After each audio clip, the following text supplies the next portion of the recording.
Welcome to Movie Dumpster Season 7, Episode 13. Today we're talking about Re-Animator from 1985, directed by Stuart Gordon. And is this a faithful H.P. Lovecraft adaptation? We're going to find out today. I'm Joe Lascola. And I'm Sean O'Rourke. Overdose!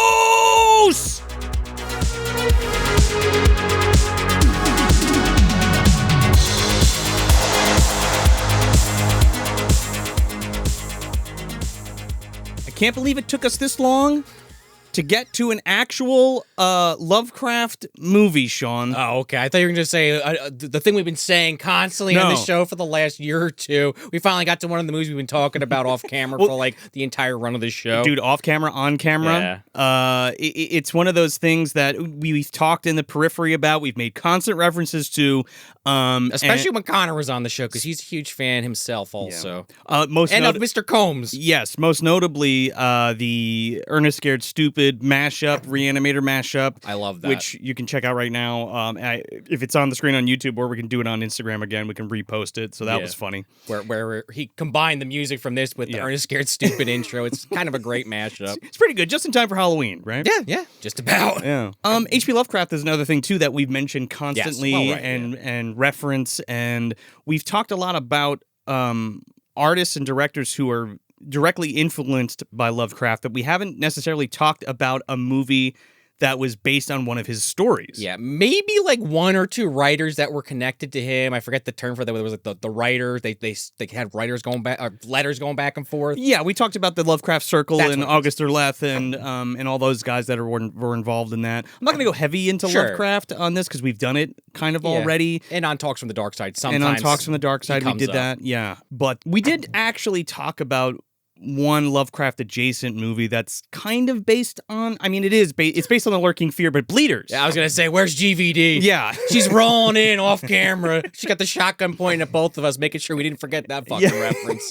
Which is such a weird thing to me, because, like... I gotta revisit it. I don't think I've watched it since the episode. The Lurking Fear's been adapted 3 times. So you have Bleeders, you have the literal Lurking Fear TM, and then you have Castle Freak. Okay, which I am a little bit more familiar with. Yeah. Castle Freak, I know Crampton, Combs, and I believe Gordon all come back for that one too, right? Yeah, directed by Stuart Gordon, yeah. Okay. I think it's The Lurking Fear that it's based on. I'm almost positive it is. If it's not, I think it's based on The Outsider, excuse me. Okay. I'm almost positive. HP is the point. Yeah, it's Lovecraft. I don't know why. I get those mixed up because, like, The Lurking Fear, I'm not sure if it's The Lurking Fear or if it's The Outsider, where it's like the whole time you're in the first person perspective, and at the end you find out that he's like a fucking monster, which I believe is Castle Freak is based on. The way it's written. Yeah. But that's obviously totally flipped for that movie and that script and that adaptation. But yeah, this was a choice because there was a lot of things happening. You know, it's going to be the 39th anniversary of this movie next month. Oh, wow. Almost up to 40 years. That's almost crazy. 40 years old, which is kind of crazy, man. Yeah, 85. Wow. Yeah, Jeffrey Combs just turned 70. He's looking pretty good. I saw a recent picture. Nuts to me. It's just kind of weird. So his birthday just passed too, and I believe it was him and Michael Keaton were passing around the chalice, the life, the water, the water's a life chalice. Yeah. Have a sip, Michael. Oh, here you go, Jeffrey. Have your sip. It was also just the anniversary. As of this recording, it was like last week for Bride of Reanimator. The anniversary for that. So that was kind of cool. So all of that kind of happening, and then of course the Beyond Re-Animator, Jeffrey Combs retrospective that Exhumed Films did at the Colonial Theater, which we're going to talk about in a second, that I went to. It's just a lot of, it was just like, okay, it's time. It's time. We're doing it. Re-Animator mania. Yeah. We wanted to celebrate a few things on this episode, and that's Stuart Gordon as a filmmaker, which we've done before with Robot Jocks and Dolls, of course. But specifically Jeffrey Combs, H.P. Lovecraft, and all together. Because and again, like I said, Barbara Crampton, like the three of them did a lot of these H.P. Lovecraft films together. Yeah, Barbara Crampton, Bruce Abbott did the first couple of Re-Animator movies. But like even so far as going into other stuff, like again, Barbara Crampton and Jeffrey Combs are in Castle Freak together, right? From Beyond together, and they're also in what is it? The Evil Clergyman too. They're in that together as well with David Warner. They've done a lot of movies together. Yeah. Barbara and Jeffrey both talk about it lovingly, so it's kind of cool to see that. Whether the movies are good or not, obviously, are subjective. It's kind of like they're career-making movies. They are. That's their legacy. You know what I mean? I think we talked about that before too, where it was like Gordon's Lovecraft adaptions are some of the most beloved and most influential Lovecraft adaptions of them all. Now, there are some other movies that borrow from Lovecraft and are influenced by Lovecraft, but not necessarily adaptions thereof. And sure, to be fair, the quality varies. I mean, as you would expect. I mean, I don't think anybody has done it as good as Gordon. And Dennis Powley, honestly, between Re-Animator and From Beyond and Castle Freak and Dagon and The Evil Clergyman and all that, I just don't think nobody's quite nailed a Lovecraft movie, and that's to be said too, because like the whole idea of this episode was like, is it a good adaptation? Right. It's a great movie. Right. But it's one of the fucking best ever. It's an Empire Pictures classic, Re-Animator. You know what I mean? But is it a good adaptation? And I kind of wanted to play with that a little bit because I feel like Lovecraft's work is pretty hard to get right. I mean, I've read very little, so I can't speak a ton to it. I've played a couple games, and there's obviously the tabletop RPG Call of Cthulhu, which pulls from a lot of the concepts he came up with. But I am definitely one of those people that for years Joe's been trying to get me to read his books and watch more of his movies. Watch a lot of the movies. In the Mouth of Madness definitely scratches that itch. That's one of my favorites. Well, that's perfect because that's directly influenced. You know what I mean? So definitely I've Yeah. seen more influence. And again, there's a few video games. I mean, it's quite a few actually, but there was one a few years ago. It was called like the Sunken City. Sunken City which was great. Really good for someone that was just wanting to get your teeth wet. You wanted to still play an interesting kind of detective game with some kind of creepy combat, honestly. With some demons or monsters or whatever they're called in the Lovecraft universe. Well, it depends. You're fighting deep Dagon's ones. involved with it. Deep ones are usually the half-fish deep, people. It goes all into that. Half-fish people. Yeah. It's cool. I would recommend it. That one's a little... Sunken City's good, but it's more like a crime noir thriller. It is. I love that shit, man. Which is like an aesthetic. Which is a big aesthetic, and I feel like a lot of people pull from them because when he was writing at the time, that's what was happening. Those were the kinds of things that were popular at the time, like the mob movies and stuff, the black and white stuff, the Cagneys and all that shit. The 20s film. Well, he's in the 20s; those are more like 30s. But yeah, I get what you're saying. They're just popular to this day, but obviously that's what was happening at the time when he wrote most of his stories. So people automatically kind of pair them up together. Sure, which is not a bad thing. I mean, I do like it a lot. Did you ever play Call of Cthulhu Dark Corners of the Earth for Xbox? I have not. I have it downloaded, so it's on the queue. It's on the queue. You want to talk about a fucking scary game? That's a good one, man. Okay. It's very hard. You only, it's like one of those, it's survival horror at its best, in my opinion, especially for the Xbox at that time. And captures what Lovecraft was going for. It captures what Lovecraft is going for. You can go mad from the things that you see. Which is also in the tabletop game. Yeah, well, the tabletop game is great because you can kind of go crazy and build your character and things like that. I still have a fucking game going with Chris Barr for years and Lindsay, now, right? And we haven't finished it yet, but I want to get back to that. But like in the game, you can do some cool stuff. Like you need like morphine and stuff to like calm down. But if you take too much, you get too fucked up. Like it's really good. Okay, it's a really fun thing. And that Call of Cthulhu that had come out for PS4. That was another one. Was pretty good, but that was more like it was less open world and more like linear. You can only go these places, kind of thing. It was okay. Cosmic horror, man. Cosmic horror, baby. There's some other names that obviously could be thrown out there, but for lack of a better term, I guess he's the godfather of cosmic horror. Is he, or is this cosmic horror as a concept? I'm assuming going back to the Greeks and first men and women of the world of planet Earth have existed in some capacity. People don't understand why things are happening, but he kind of put that idea on paper and just kind of created concepts again, which is the point he's going for, that are so insane, so crazy that you're literally driven to insanity just by witnessing these events unfold. Absolutely, and that's how a lot of the stories are written. And I don't want to go too heavy into Lovecraft. There are so many podcasts and videos and all kinds of stuff out there. If you want to learn about Lovecraft, not just his racist tendencies. Yeah, his cat. Yeah. Leave it at that. It's very much art from the artist thing for me personally, and I just want to put that out there because I know somebody's going to fucking say something. And we owe a lot to Lovecraft in terms of the horror genre, cosmic horror, science fiction, and everybody who's been our favorite contemporaries that have been influenced by that, like Stephen King and John Carpenter and Stuart Gordon and Jeffrey Combs, of course, and all of these different people. I mean, and other authors. You know what I mean? Barker, of course. Yeah, it's just that thing in the back of your head. Once you know it, it's impossible not to at least be like, huh. But we're literally like 100 years removed from it, so let's also be clear. I'm not crazy about it, but no, but what am I gonna vociferate on that? No, but it's there. Yeah, you know what I mean. It's in the text. I don't think it spoils the bigger picture of what's going on. And honestly, I'd rather get the text as they were written and make your own judgment. Let's not go in there and start playing editor 100 years removed. I don't think there's any reason to do that. Yeah. And like, you have to kind of put that in context too, like when you're reading it, and kind of. It's also like when you watch a movie or you read a book or any kind of form of entertainment, and they I mean, unfortunately, some of it is maybe a little too close to home. Too close to Combs. Yeah, right, exactly. For Mr. Lovecraft, but a lot of times that kind of stuff is generally in a book or a story because they're trying to show, hey, look how fucking evil this person is.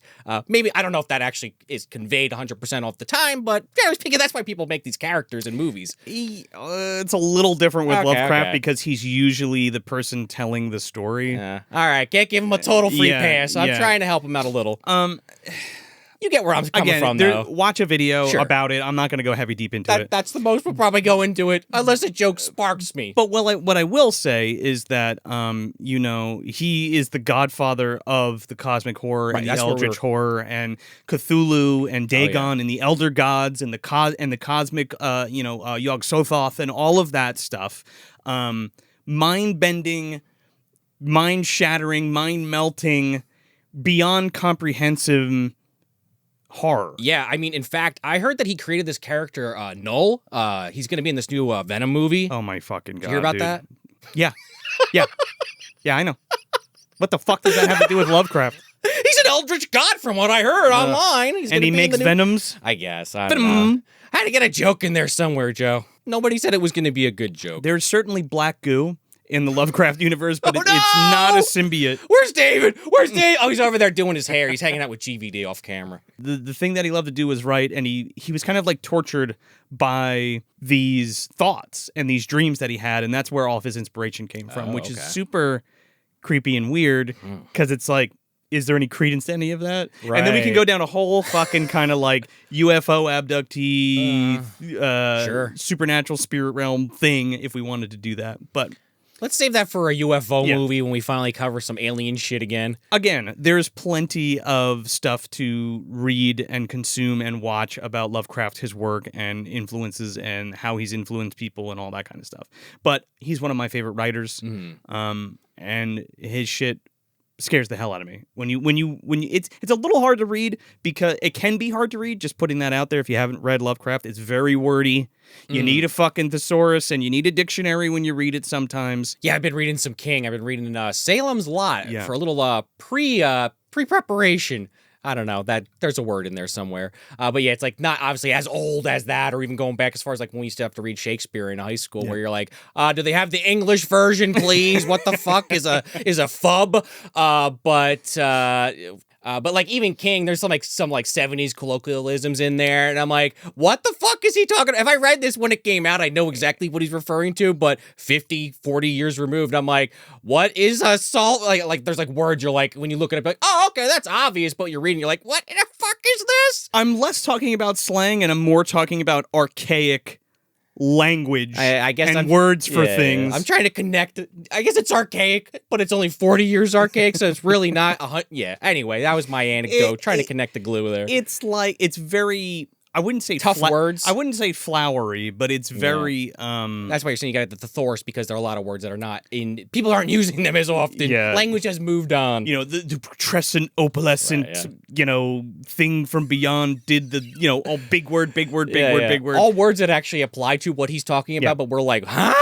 Well, you have to read it a couple times. Yeah. Especially if you're like trying to blow through it, like that's not going to work. You have to. It's a slow reader, I guess is what I'm saying. Yeah. Yeah, but before Cat Dead details later, if you want some more Movie Dumpster content, you can head over to patreon.com/Movie Dumpster. You can get an ad-free audio version of the show for only $2 a month. Plus, you get some great stuff at the $5 and $10 tiers. You get some sticker packs, you get some t-shirts, you get some pins, you get commentary tracks, live watch-alongs, all kinds of good stuff. So yeah, help support your favorite show, and we'd really appreciate it. Yeah, and if you're watching here on YouTube, please like the video and subscribe if you haven't already, and share it with your friends. It really does help get the word out on the show. And if you're listening on your favorite podcast app, please leave a like and a 5-star review. If you got time, even write one. Get the word out to more folks. Let's grow this dumpster community. We always say that, but we want to get this show into more eardrums, eyeballs, and everything in between. Yeah, man, those reviews help us more than anything. So even more than buying a t-shirt or sign up for Patreon, leave that 5-star review, leave the actual review on your favorite podcast app like Sean just said. But you can also follow us at Movie Dumpster on all your favorite social media platforms, or you can go to moviedumpsterpodcast.com. We got a store there. You can see what the latest episode is. You can check out our schedule and see where we're going to be at, where the dumpster boys are going to be hanging out, and we got some good stuff coming up. Let me tell you something. For October, baby, we're kicking off Trick or Trash at Crypt Video Rentals at Neshaminy Creek in Croydon, PA, October 4th and October 5th. They're doing a showing of Nightmare on Elm Street. I believe it's the 40th anniversary of that. Crazy. All these anniversaries are coming up, man. And that'll be on Friday. And then Saturday is going to be a double feature of Goosebumps, The Haunted Mask, and The Haunted Mask 2. Damn. But here's the real fucking kicker, man. Here's the fucking coup de grace right here. We're going to be hanging out with Hack the Movies. Yes. Tony's going to be there. We're going to be hanging out with Epic Film Guys. Justin's going to be there. But your boys, the Dumpster Boys, we're going to be doing a live show. Honest to goodness live review at Neshaminy Creek. We're going to be doing a ripe review. We're going to be talking to you guys on YouTube. We're going to be talking to the audience. We're going to be doing some giveaways, a little bit of trivia, all kinds of good stuff like that. It's the first time we've ever done something like this, so please come out and support it, or we'll see you on the live on the YouTube. And yeah, definitely check it out. It's going to be a really good time. Do not miss it. October 4th and 5th, Neshaminy Creek, Croydon, PA, Crypt Video Rentals. We'll see you there. We'll see you there. But yeah, so that's all I really want to talk about Lovecraft, and we'll kind of get into the minutia of it. I'm going to talk about the story, but I'm going to do it within, like the original story, Herbert West, Re-Animator.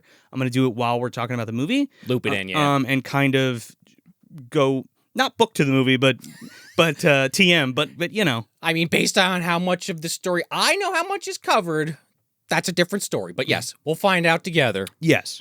But before we get into like the nitty gritty of all that kind of stuff, I do want to talk about again the Beyond Re-Animator, the Jeffrey Combs retrospective that I went to go see at the Colonial Theater from Exhumed Films. And he was there, obviously. He was there. It was a tribute to Jeffrey Combs. Now, Jeffrey Combs is one of my favorite actors of all time. Yeah, like I said earlier, you and Connor have always kind of gone to the rooftops, if you will, and kind of shouted his good graces. And I like him as an actor, too, but I know you guys in particular were big fans of his for years now. Yeah. And decades. It all started here. It all started at Re-Animator and From Beyond. That's how I got into Lovecraft. I got into Lovecraft through Gordon's films, through Jeffrey, through Barbara. And for the Exhumed guys to bring Jeffrey out for a retrospective of all his films was just incredible. I went on Saturday and they were showing my favorite Stuart Gordon H.P. Lovecraft movie, and that was From Beyond. Okay. So I could not miss that, and I could not miss a chance to meet Jeff again and see him speak, because he did a big Q&A on stage and stuff. So it was super special.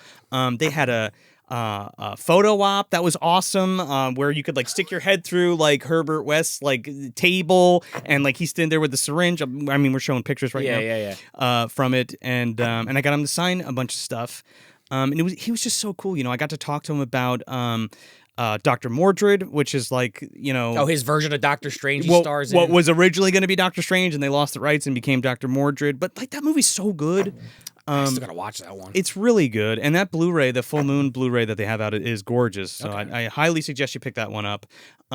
We talked about Cellar Dweller, and we talked about Re-Animator and From Beyond. And the funny thing about Cellar Dweller... that I wanted to mention was the story that he told me, because he was going to be an extra for Stuart Gordon's Robot Jocks, because remember how he's in the crowd? Oh yeah, like the bum or whatever. Right. So he goes over to Italy to film, and at the same time, John Buechler is making Cellar Dweller. Did he direct that? Yeah. Okay. So he's like, hey, Jeff, do you want to be a cameo, like, in the beginning of the movie? And he plays the comic book artist in the beginning.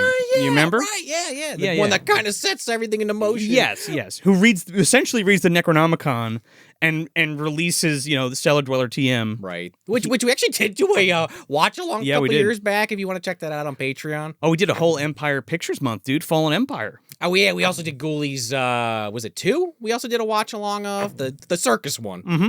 Not the circus. The carnival. Same fucking thing. It's not the same thing. Come on. Carnival's different. I guess now that I'm picturing in my head, there are different attractions, I suppose. Satan's Den. Yeah. But yeah, the other cool thing was like he met that's how he met his wife. Combs or Stuart Gordon? Combs. Okay.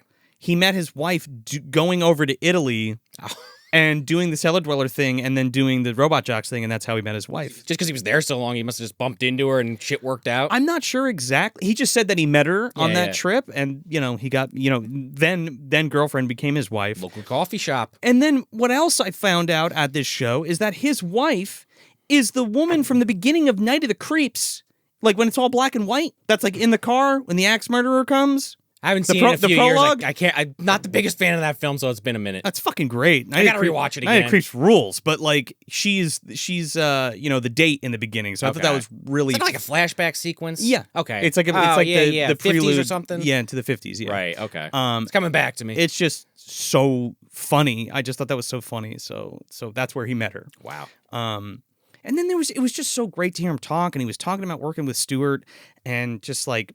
They were such good friends, and they were like so tight, and like they worked so well together. I mean, clearly, that's why he like used them for like everything. I know, you always hear nothing but good things about Stuart Gordon, especially not to just keep beating the drum, but Jeffrey Combs and Barbara specifically in interviews would always, even unprompted, would bring him up, and it's like that's got to say something. Like I wish I could have met Stuart. I think I would have really really loved to have done that. I think somebody asked me not too long ago, like who would you, if you could.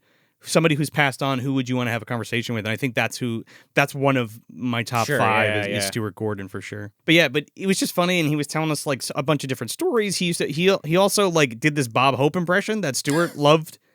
He would like leave him like answering machine messages. Oh, it was like a running bit. It was like a running bit between them. So he did the impression for us, and it was just really sweet. And like it was so cool, like to share that with us, that he shared with Stuart, and I thought that was such an awesome thing. Yeah, I like that. So it was a really really excellent time. And while we were there, not only did I get my Laserdisc signed of all the stuff, I have this is an original prop from Bride of Re-Animator. This is a Dr. Hill, David Gale's character's wing from his winged head. I got this from MMI, which is John Beekler's studios, Magical Media Industries. And I got it signed by Jeffrey Combs. And he was so psyched to see that. And we were talking about John. And it was really nice. It was really sweet. And he loved it. So that was really cool. And on that note, the last thing I want to talk about from that show is that we did the VIP experience thing because why the fuck not? I wanted to go meet Jeffrey. I got some stuff signed by Jeffrey. And when you got the VIP, you got posters and stuff signed. So we got 2 tickets. That means we get 2 of each. So we got a poster and we got a picture signed by Jeff. So what we're going to do is we're going to let 2 of you lucky dumpster dwellers, one of you is going to get this From Beyond still signed by Jeffrey Combs. So somebody gets that, and somebody else gets this the retrospective poster also signed by Jeffrey Combs. So we're going to be doing a giveaway. Keep an eye out when this episode drops on our Instagram, and we will let you know how to win that. Yep. And it's going to be pretty cool. That's pretty sweet deal. Signed by the man himself. Yeah.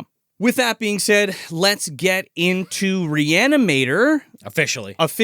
Now we're going to be talking about Re-Animator. So, this movie was shot in 18 days. Okay? Holy shit. Now, Empire Pictures starts in 1983-ish. Some of their first movies are The Dungeon Master. Okay. And Ghoulies is in there too. Ghoulies is their first hit, right? That's what kind of puts Empire on the map is the Ghoulies is Ghoulies. Wow, the really? the first movie, right? I think a year after, the same year, Re-Animator is pitched and picked up, and now Empire's is producing. You have Brian Yuzna producing, Charles Band and Albert Band producing. Oh, they did both produce. Okay. Yeah, all of them did. They did. Okay. Okay. So Empire Pictures, of course, is Charlie Band's company, or was Charlie Band's company, with his father too, who would always produce and stuff, and of course his brother Richard would do a lot of the scoring for it. So this was one of their. This was a huge hit for them as well. Oh yeah, this was a massive movie. Yeah, so I think this is the one that really blew it out. Like Ghoulies got them the money that they needed and the notoriety they needed, and then Re-Animator blew it out. Especially for such a low-budget film. But that's the other thing. It's also a low-budget movie. Very, especially some of the behind-the-scenes you read about this film. You're like, okay, I guess that's a way to go about a thing to save money. It worked. But we got an all-star fucking cast here. Yeah. Everything works here so beautifully. You got Beekler as one of the effects guys. Yeah, supervising everything. You got Gordon directing, you got Jeffrey Combs, you got Barbara Crampton, you got Bruce Abbott, you got David Gale. You had it's Robert Sampson. I mean, it is just it's a perfect storm, right? Yeah. And specifically about now, Gordon was a play director.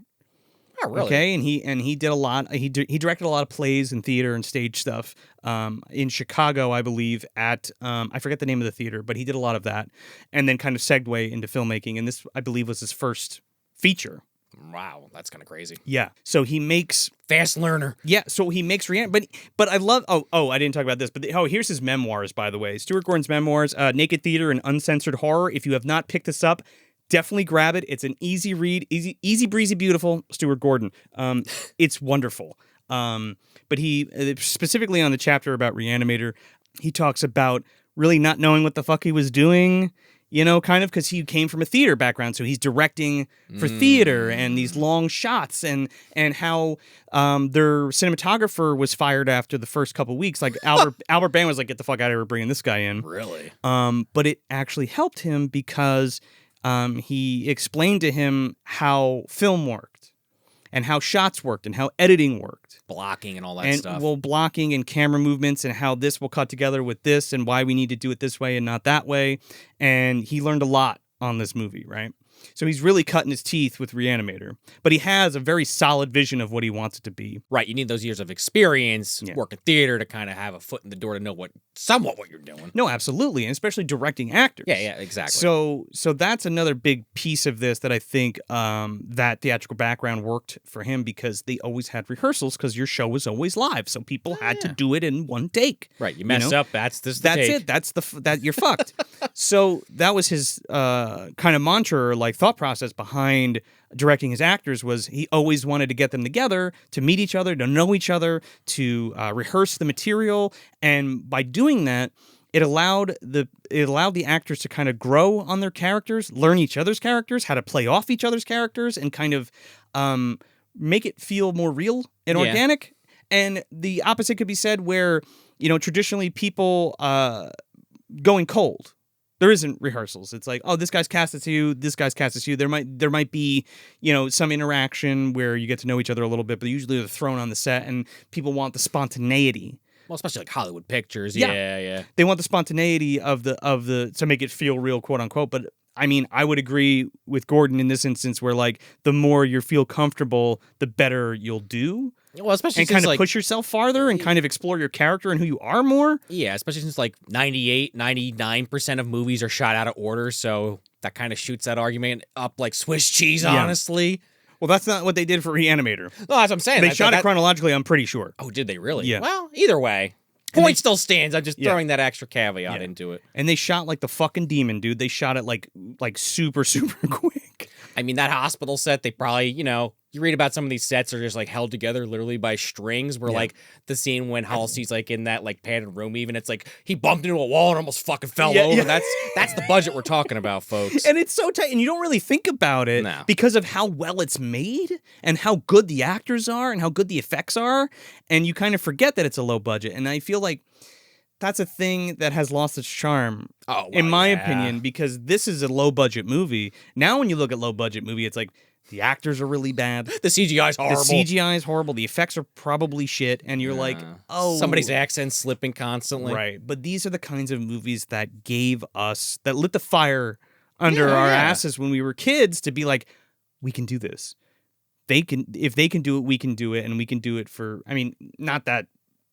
It's not cheap in terms of like making the film because it's still a fucking couple $1,000,000, but like it's still not, a Charles Band production. It's still a Charles Band production, right? And I don't mean that as a negative at all. Yeah, but like it's the inspiration for these films, and for all intents and purposes, it is an underground horror movie. I mean, it got theatrical run, but like it found its life on VHS. 18 fucking days. I think Tyler Perry was in the living room in Boo Madea for 18 days. For 8 days. Oh yeah. Never mind. I take it back. Right. He shot the whole film in a week. Fuck me. Wait a second. So if Tyler Perry had 10 more days, do you think Boo Madea Halloween would be better? Well, apparently, as one of our patrons or Dumpster Rose told us, there's a third one coming. So maybe he'll crack the egg on that third try. Fuck you. I'm not doing that. Oh, we still got to do part 2. It's been 6 years, Joe. Hard pass. So yeah, that's kind of all I really want to talk about, the behind the scenes. I mean, it's such a great film. Again, there's so many videos and so many special features. And again, get Gordon's book by the Fab Press. It's really good. It's a UK press, so you might have to get it off a UK website, but it's totally worth it. But as far as Re-Animator goes, it was like it's one of those lightning in a bottle kind of things. I mean, he was able to replicate it again with From Beyond, which is again my personal favorite, and also Jeffrey Combs's favorite, as he let me know, because that feels more like a love.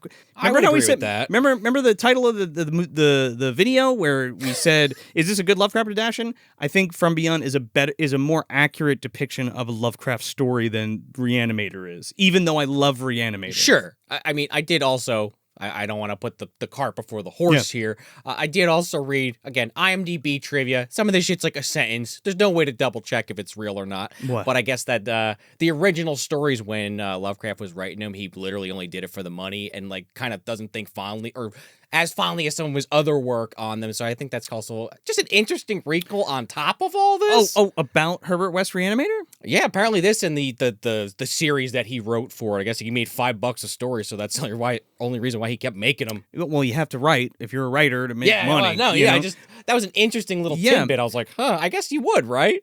Doesn't mean it could be a bad written thing or a good written thing. You're doing it for the money regardless. It's not a bad story. It's got great seeds of an excellent story, and it's that if he cared a little more, could have been a little different, for lack of a better term. It gets a little redundant when he talks about the fresh bodies and what Herbert has to do to acquire his thing and make the reagent work and all that. Like he mentions it like 5 or 6 fucking times. It's like, you already told us, HP. It's repetitive, guy. You know, he's trying to get bad at that word count, Joe. Howie, we already know.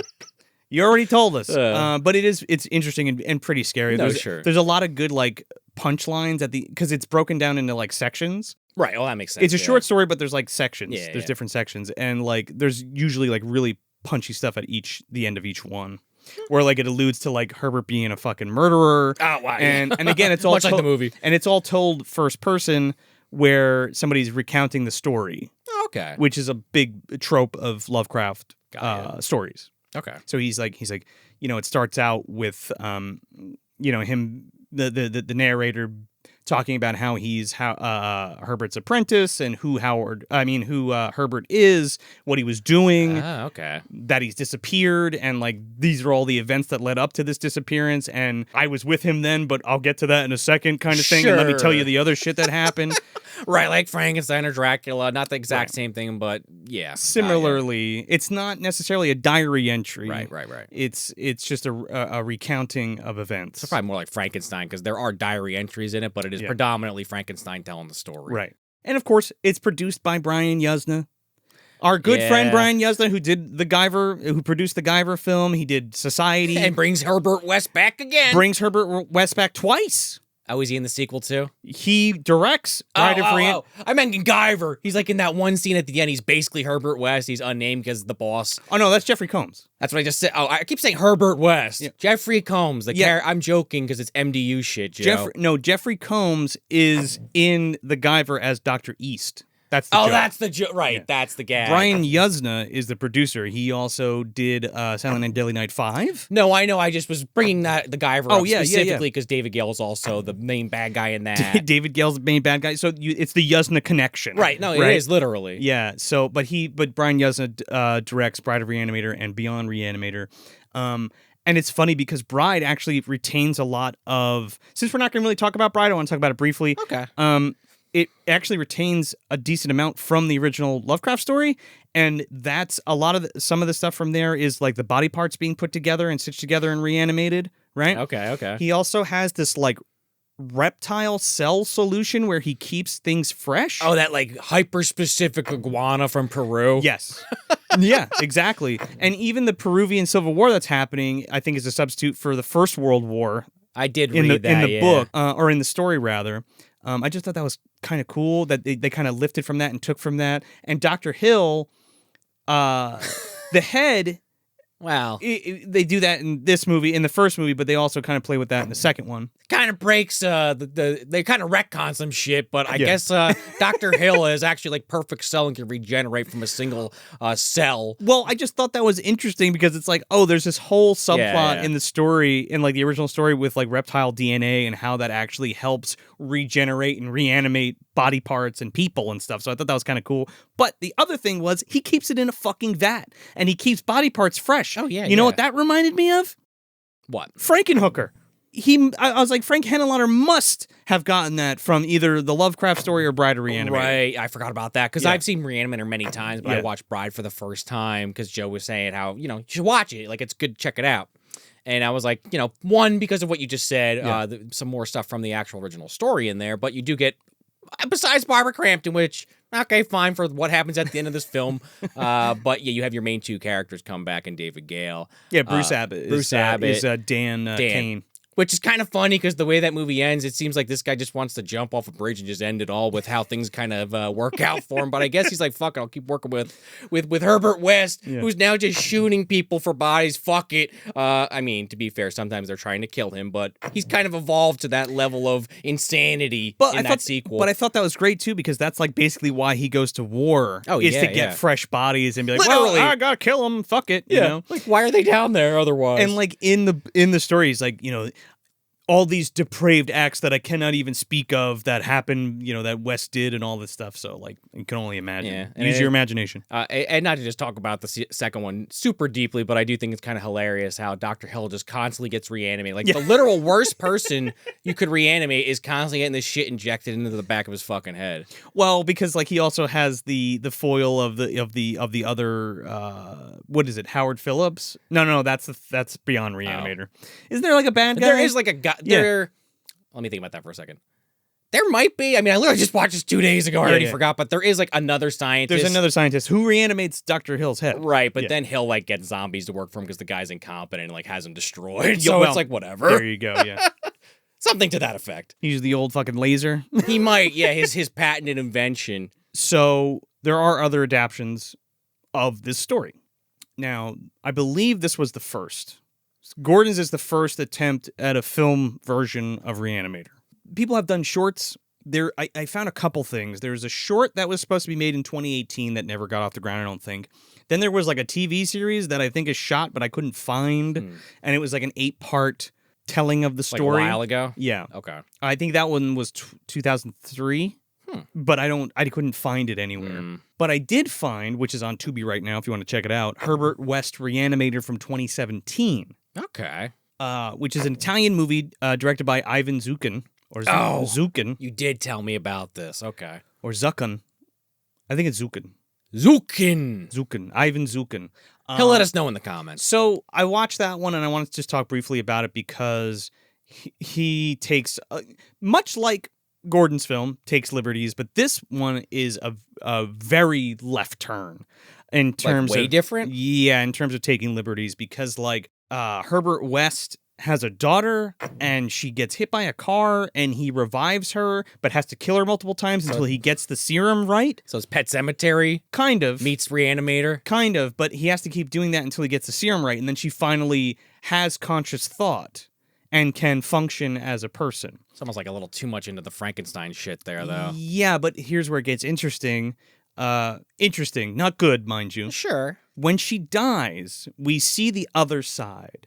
And the other side is this void of darkness and black goo and where the kind of like the other side where the eldritch and cosmic horrors like hang out, like waiting to be released into our world. Okay. So I thought that was really interesting about it. And at some point during that movie, she's pulled between the veil because she's technically dead but alive. Okay. And she's pulled between the veil by this other entity who's this guy who actually looks like Herbert West. And like Jeffrey Combs or the character in the movie? Looks like Jeffrey Combs, like with the black hair, comb over, with the glasses and everything. Okay. And he's a young dude, and he essentially tells Herbert West that he's his son now and continues his experiments and tries to bring the dark one, like the old ones, over from the other side. And there's this weird thing where, like, Herbert West injects himself with the reagent, and he's able to travel between worlds when he's not really dead, but he's alive. It's the fucking weirdest shit. Was David Lynch directing this? Man, by the time you got to the end, it was one of those things where I was like, you know what, I'm good on this. Yeah, it sounds like goddamn Twin Peaks: The Return. Yeah. But it was an interesting take on how they did, like when Lovecraft discusses in the story about consciousness and human will and things like that. The power of it? The power of the human will, yeah. And like Danny Aiello told us. He knew all about that. He was on the other side with Cthulhu. He's waiting for his soak. Yeah. Bring me a soak, Cthulhu. Well, that's how they transfer their bodies, in a bathtub. Oh, well, obviously. In the movie. In the Italian version. Oh, they actually do. Okay. Yeah. So that's kind of funny. I kind of like that. But it's an interesting exploration of that. And how it kind of turns that on its head and kind of creates a story out of that, a different kind of story, which I can respect and I thought was pretty fucking interesting. I don't think the movie's that great, but like if you want to check it out for a different perspective, I think it's worth it to just see. And it's free on Tubi. You can watch it. And the only other thing that includes Herbert West is William Butler's Miskatonic University. Okay. And that's kind of like a horror version of like a CW show, but with Lovecraft. It's like teens and a little bit older people, like the deans and stuff like that. But like the first one is called The Resonator, right? And there's a whole story with The Resonator. So it kind of blends From Beyond and Re-Animator, and you kind of have Crawford Tillinghast and you have Herbert West like meet like in the same Miskatonic Medical University or Miskatonic University. I mean, it's kind of neat. Sounds good on paper. It's kind of neat, but like it's just taking those characters and making a new story out of it. Well, it's also like, well, we're in Arkham, Massachusetts, so fuck it. Yeah, it's kind of neat. It's kind of cool. I think it's worth a look. And it's on Full Moon Streaming, and it's on Tubi if you want to check them out. I think it's a 3-parter. There's The Resonator, the Herbert West Returns, or Herbert West Re-Animator, whatever, and then like the third one is like the finale or whatever. Got you. That's kind of about it. That's all. I know I front loaded this a lot. There was a lot to talk about. I wanted to talk about Combs. I wanted to talk about Lovecraft. I wanted to talk about the adaptions. I wanted to talk about Gordon, and that was a lot.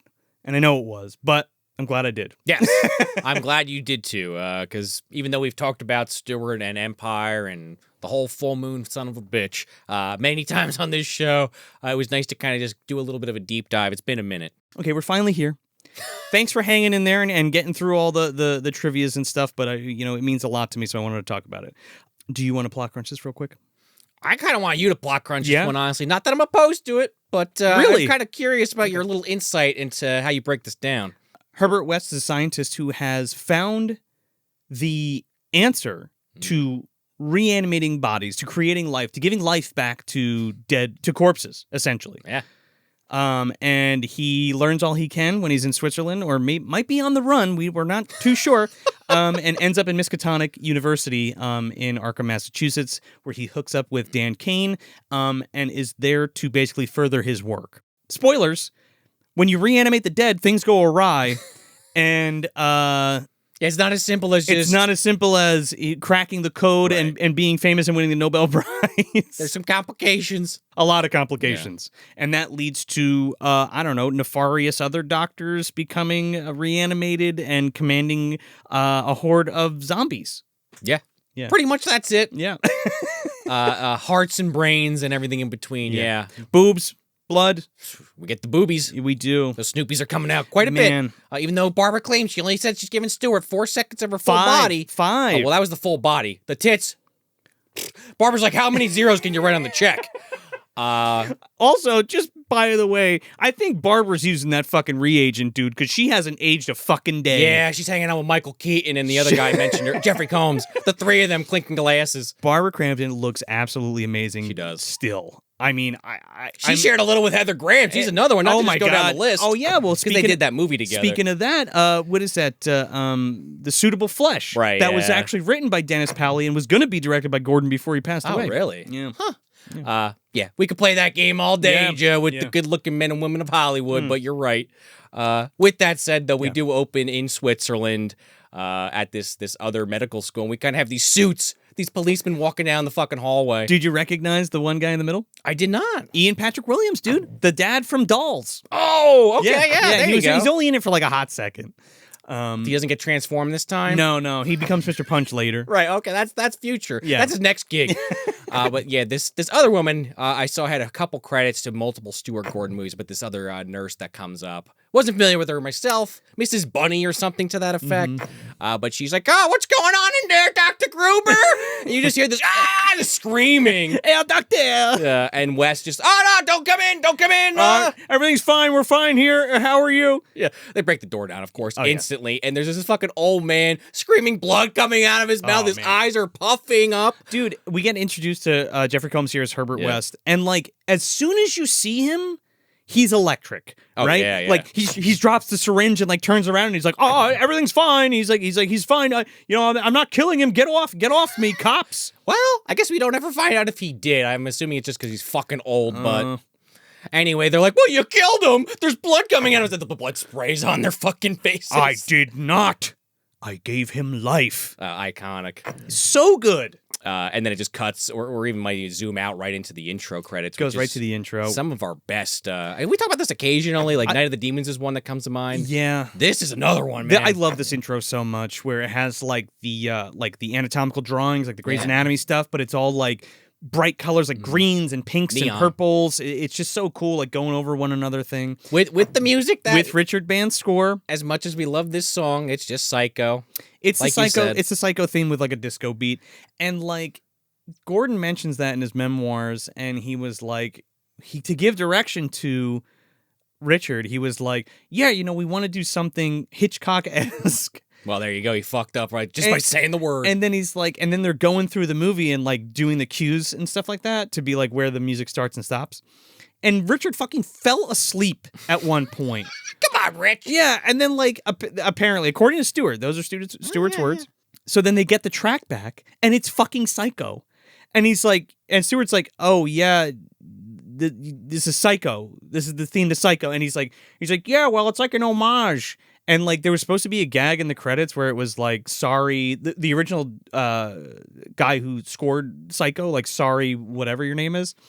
But they didn't make it into the credits. So people just thought they ripped him off wholesale and has given him shit ever since for it. Honestly, they kind of should own that one. You fucked up, Richard. I mean, honestly, all of Empire, but again, they're rubbing two pennies together and hoping for fucking business to work out. I understand. I mean, even though it's from Psycho, it totally fits Re-Animator. No, it does. And I didn't know until I was older that it was the Psycho theme. I was like, oh, that's the fucking Re-Animator theme. Sure. I mean, if you listen to it, it's obvious once you think about it, but you're right. It's not.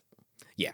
There's definitely a couple of times I said to you before we started recording that it almost goes into Nightmare on Elm Street territory, with like the running scenes with Nancy in the boiler room and shit. It's funny you said that too, because there's definitely, I mean, a Richard Band score when it's Richard Band. It is memorable or noticeable, rather. Well, there are hallmarks, right? Because I was saying to you before, there are little tinklings and things that sound like Troll, which comes out like the next year. Yeah. I think it's being shot at the same fucking time that Dolls is, so it's like right after Re-Animator, those films are being made, and of course, Richard is doing the scores to those. So there's a little residual for Troll, and like even a little residual for Puppet Master. You can hear it through all of them. Even Demonic Toys and shit. I mean, it's all there. And it's what makes Richard Band scores Richard Band scores. Well, yeah, but I mean, you could make that argument on some level with a lot of famous composers. Like, you hear a John Williams score, you know it's John Williams, you know it's Danny Elfman. Well, yeah. Danny's also in that category with Richard, where maybe he got picked on a few times for maybe just repeating himself. Didn't wholesale rip off Psycho, but, there's a little repetition in some of those films. Also true. But Danny Elfman's a case where like he went so far, he tried to distance himself so much that he like lost a little bit of his. It's not a 1-to-1, but something. You know what I mean? He's one of those ones I think of. I love Danny. Brought it all back from Beetlejuice 2, though, Joe. I love Danny Elfman, and his rendition of his own fucking Beetlejuice theme is good in that movie. It actually is. It sounds... We'll talk about it. Yes. Not on this video, but we will. So yeah, man, we're at Miskatonic University in Arkham, Massachusetts. We get introduced to... not to be confused with Cyberdyne headquarters. Oh, yes. Same building. It could be. In the MDU, there. What was that thing you said? That movie with Jeffrey Jones? Where Jeffrey Jones? Holy Christ. shit! Talk about Beetlejuice once, and I mentioned his name. Anyway, where Jeffrey Combs was going in between dimensions. So in one dimension, it's Cyberdyne. The other, it's Makatoma, or whatever the fuck. How do you say it? How do you say it? Makatoma. Miskatonic. Miskatonic. Makatoma. A hospital. Medical school. Anyway, you get what I'm trying to say. Well, it also could be the Syngenor building because David Gale is there too. Yeah, right. Exactly. Or it could be the Kronos Corporation because David Gale's also there. Oh yeah, well he's one of those characters in the MDU that we don't know if it's just him every time, like the same character, or if he's actually like split into multiple beings, like a Daniel Stern kind of situation. I feel like David Gale is certainly a deity of the MDU, big time. He definitely has the ability to become one, but he needs like a push off the edge. He needs like a head cut off. He needs his head cut off. Oh yeah, well then he gets reanimated. All right, and then he becomes a fucking alien monster. Unfortunately, Jeffrey Combs has lost his shovel, so that shoe is yet to drop. But we're kind of getting ahead of ourselves a little bit because first we're introduced after this opening to Bruce Abbott, who's Dan Kane. Dan Kane, which. This scene here becomes a little bit more important at the end of the film when they make a callback. It's a great callback. It is. But he's trying to resuscitate a patient. Doesn't work out. He really is trying his damnedest. He's a student doctor, by the way. But it's the underlying thing of when he doesn't know when to quit. He doesn't know when to stop. And that's part of being a good doctor is being able to let go and be like, this isn't working. Because like the doctor is even like, hey, yeah, like all the optimism in the world's great, but you got to know when to quit. Take it to the morgue. Yeah, no, 100%. Also, this doctor is played by Carolyn Purdy Gordon, who is Stuart Gordon's wife, who is also in Dolls. She's the stepmother, Rosemary. Yeah, and she's also in Robot Jocks too. She's in most of his stuff. Yeah, nepotism. Don't mind it though. In this case, no. I will take Stuart Gordon and Carol Purdy Gordon over Rob Zombie and Sherry Moon Zombie any fucking day of the week. Or Monica Bellucci. Yeah. So he takes the body down to the morgue, and we get introduced to this kind of funny guard character, Mace. But yeah, this guy's hilarious. He's in like 3 scenes, funny every time, does not give 2 fucks about the second anyone walks up, he's like, time to go take a break. But in the morgue, we get our first interaction with David Gale as Dr. Carl Hill, and you see him kind of playing. You see him kind of operating. He's playing God a little bit. Well, seriously, his whole thing is that he's a brain surgeon, and he's kind of invented this laser for brain surgical purposes. Right, which the way that it's expressed is like it's actually going to be used for multiple purposes, but every time he actually implements this device in the movie, it's just to cause a fucking lobotomy on someone. It's just for a fucking lobotomy. Which I guess they were still doing that pretty often in 85. Well, I think it's funny because right out of the gate, Bruce Abbott comes in, Dan comes in and talks to Carl Hill, and then he's met by the dean. Yeah, Halsey. Dean Halsey. Played by Robert Sampson. Played by Robert Sampson. And with the dean comes Herbert West. Oh, he's getting shown around. Yeah, the tour. Yeah, and right out of the gate, Herbert West is calling Hill a fucking hack. Well, he finds out that he used to be doing tutelage under Gruber. Yeah. And he's like, oh, your old friend Gruber. And he's like, clearly there's bad blood. He's like, oh, I've heard all about you, Mr. Hill. And he's like, oh, your work is very identical to Mr. Gruber's. And in Europe they call it plagiarism. Yeah, going back to 75 or something. I can't do Jeffrey Combs justice in this fucking movie. He's just too good. He does have a very specific accent he's putting on throughout the film, or a cadence. He has this electric. This is gonna sound funny, but like this electric, deadpan, sarcasm that is just so fucking good and totally. When I know that I saw the movie before I read the story, but when I read the story and I go back to the movie, I can totally see it. Like read the dialogue that way to get a little extra something out of it. He's very dry, but it's also dark humor. Yeah. He's also a cheeky fuck, and he knows it, but he's also like very dark sarcasm. Yeah, yeah. It's well written too, because you're kind of just setting up these characters in very natural ways. Yeah. It doesn't feel shoehorned or forced at all. because like then you find out, he's going to school there now. He has this, like you just said, this tension between him and Hill instantly, and now he also knows Dan. Yeah. You also do find out, if not in this scene, the very next scene, that Dan is dating Dean Halsey.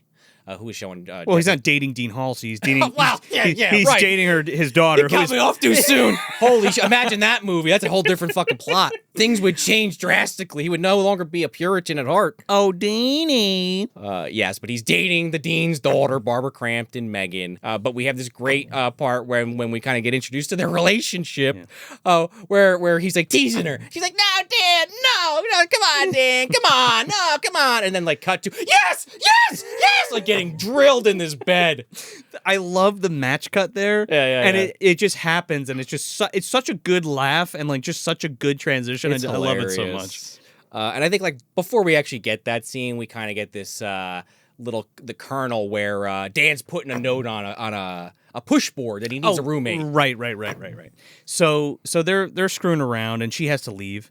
And Dan's fucking around with her, and he's got like a sheet on, and he's like, "I'm going to get you, Barbara Crampton." Yeah. And she goes to open the door, and fucking Herbert West is standing there. And meanwhile, Dan is like buck fucking naked. He like drops his sheet, and he's like, "Oh shit!" Herbert's just like, "Okay." He's like, "I'm here for a room." You know? Right, yeah, he literally pulls it right off the wall. She's like, "Oh, why don't you come in?" And he comes in while Dan goes to get dressed. And I just love it because she's like, "Oh, you startled me." And he goes, "Yes." like he's creepy, man. It's just like, yep, fuck you. I don't care. He does not. Indeed. He's very like cold and like calculated and what's the word I'm looking for? He's a very stereotypical mad scientist. Yeah, he's not in it for tale or anything. It's very scientific. It's very matter-of-factly. It's great. Again, that's why, even though it is based on H.P. Lovecraft's work, there are those Frankenstein elements for sure. Oh, no, 100%. Yeah. But yeah, like it's essentially Lovecraft's version of like a parody or satire of it, if you will. Well, not the original story. But Re-Animator. The adaptation of Re-Animator is more satirical and does have comedy elements. Got you. Okay, yeah. But yeah, he basically almost instantly agrees, like, yeah, you could be my roommate, like, sure. But Barbara Crampton's like, this guy's a little off, like, you want to at least, like, think about it, but Jeffrey's got the money already in hand. He's like, fuck it, you're move in. Because he goes in the basement and he's like, this is perfect for my work. He's like, right. And Barbara Crampton's like, can you not? I think you need to talk to Mr. West. And he like pulls out a bunch of money and he's like, I don't know what to say. He just takes the cash. Yeah, puts it in his pocket. Yeah. But like, Jeffrey comes as like Ray and Ghostbusters, like coming down the pole. Like he's just looking around, like already salivating. Like, I could put some creepy shit down here. Experiments. Does this table still work? Exactly. Yeah. So then we got to the first class with Dr. Hill. Oh yeah, where he's showing like a brain surgery. And he's doing a brain surgery and he's talking about the human will and where it's located in the brain and brain death only happening 6 to 12 minutes after it's severed from like the spine and stuff like that. Like after all of the other functions are done. The whole class is so enamored by this, by the way. So as he's giving this speech and like lesson, every time Herbert disagrees with what he's saying, he starts breaking his pencil. Yeah. It's fucking great. And it totally throws off Hill. He's like, oh. Yeah. And he's like, 6 to 12 minutes. That's how long the brain stays alive. Right, that's his whole discovery or whatever. And also how the brain can't live beyond that. Right, brain death. Like where the human will is in the brain and how it survives. Yeah, and so, like, he continues, but then West breaks, like, another pencil, and he just is, like, snaps, and is like, Mr. West, dude, would you get yourself a pen? He lines up with, like, another one to snap. Oh, yeah. And the whole point is that West thinks he's full of shit. I suggest you get yourself a pen. There you go, yeah. And then as he goes to leave, like West is like kind of chasing him down, literally still calling him out on his shit. He's like, I cannot wait to fill you, Mr. West. Have a good day. It'll be a pleasure. And he's like, how could you teach this filth, this drivel? Yeah. It's so good. Speaking about Herbert West's pen, I suggest you get yourself a pen. Our friend, Psycho Street Bum, actually made the pen that Dr. Hill would like to give to Jeffrey, or that Jeffrey should get, Mr. West. I suggest you get yourself a pen. You could probably get this still, maybe. Go check it out, Psycho Street Bum. So yeah, they're at odds big time, and like the tension in that scene is just so excellent. It's just one of the best scenes in the movie.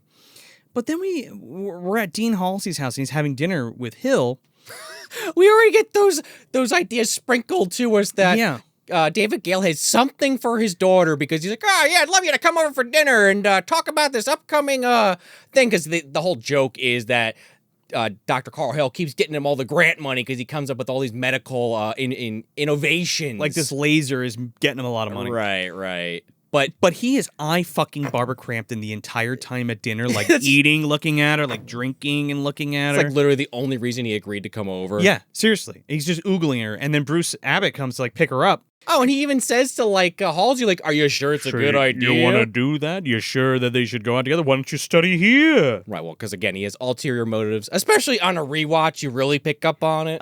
He's creeping hard, dude. He like makes a toast to her and says like totally out of line shit. Yes. Also, before I forget, one of the pieces of trivia I had of that I mentioned earlier, where this movie was made on a very small budget, was actually involving David Gale's hair, where it's a wig. He has this horrible toupee because they couldn't afford to match his actual hairstyle to the fucking dummy head later in the film, so they just shaved his head and stuck a fucking toupee on it and called it a day. It's not the worst thing, but you could totally tell it's a hairpiece. But it kind of fits for the character. It kind of made me think of like Long Legs, where it was like the plastic surgery shit, where it's like, wow, this guy just looks creepy because he has all this plastic surgery. It made him look insane. It also adds to like the creepiness of his character. Yeah. Like this guy is obviously trying to keep up appearances, and like it's this fucking but it's just the toupee. This fucking rug on his head, clearly hanging on to something that he just cannot let go of. Yeah, exactly. Yeah. And then, after all that's said and done, Meg and Dan, they leave. And they're going to have their little study date. Yeah.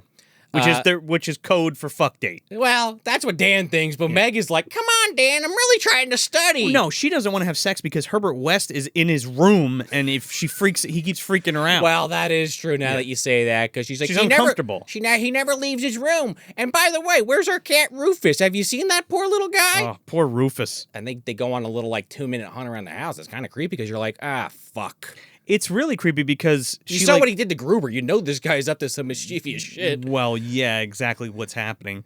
Because she goes into Herbert's room and the door of the fridge is just open and Rufus is just fucking turned up in the fridge, like next to some reagent. And he's like, what are you doing in my room? I rented a private room. And they would never do this today. But apparently they used a real dead cat in the fridge. Oh, yeah? It's a real stiff. Wow. Poor little guy or gal. Yeah, but he was probably passed They're away. already dead. Yeah. I just thought that was kind of shocking. The realism there works. Yeah. And of course, I don't know how Dan doesn't just fucking beat the shit out of Herbert West, but I guess then the movie would end right then and there. Well, Barbara accuses him of like killing the cat, I mean, and she's like, he never liked you, and he's like, I found it suffocated. It knocked over the garbage, and its head was stuck in a jar. I was gonna tell you. I put it in the fridge so it wouldn't stink. Yeah, well, and that's when he drops another. There's a lot of great lines in this, but one of the more famous ones, like, what did you want me to do? Leave a note? Cat dead? Details later? Yeah. They're like, oh, you could have left a note. And he's like, what? That's preposterous. Can't even fathom doing that. Yeah.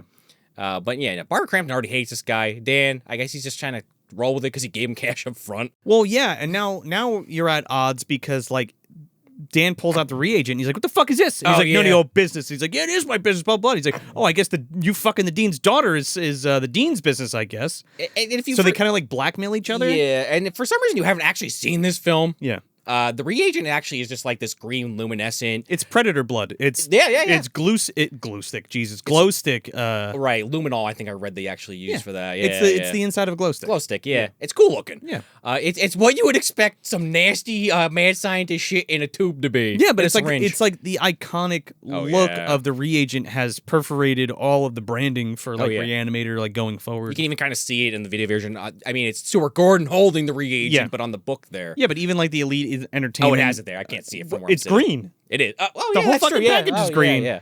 It got slime, Joe. That's what it is. But anyway, so, everyone's really upset about this cat except for Herbert West. So later that day. But he's clinical about everything. Well, of course. Yeah. But that night, Dan wakes up like in a sweat. He hears like some weird screeching. This crazy screaming that kind of sounds like a cat, but also kind of sounds like a person. It sounds like ungodly, right? Which is a big theme in the story.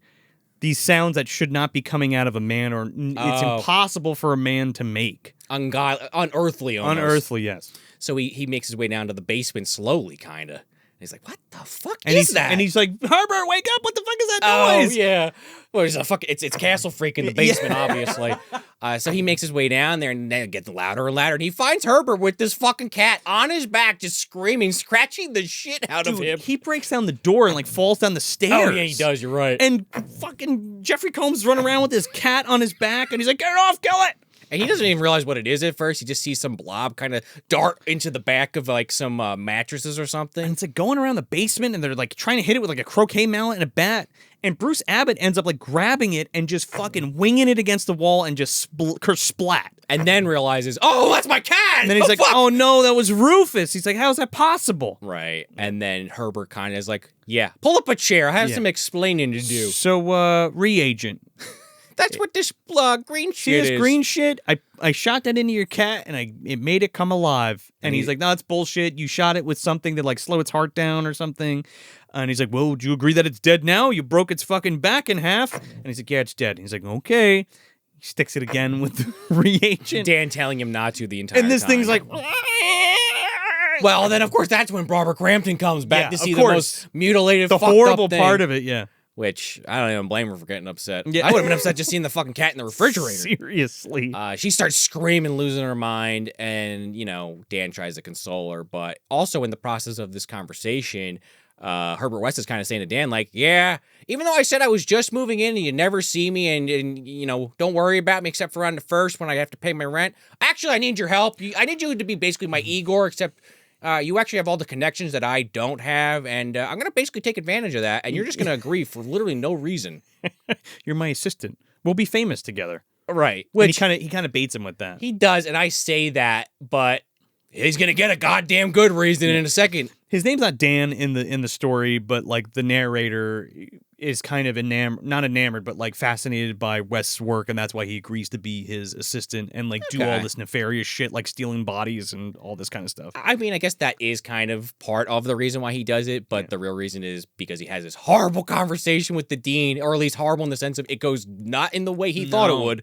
Agamemnon could have used some of that fucking reagent, dude, after the toilet mishap. Oh my God, Haggerty fighting this fucking thing. What are you taking? Oh shit! Get this cat's crazy. Get me a package of Marlboros and like that. He has all the cigarettes in his mouth.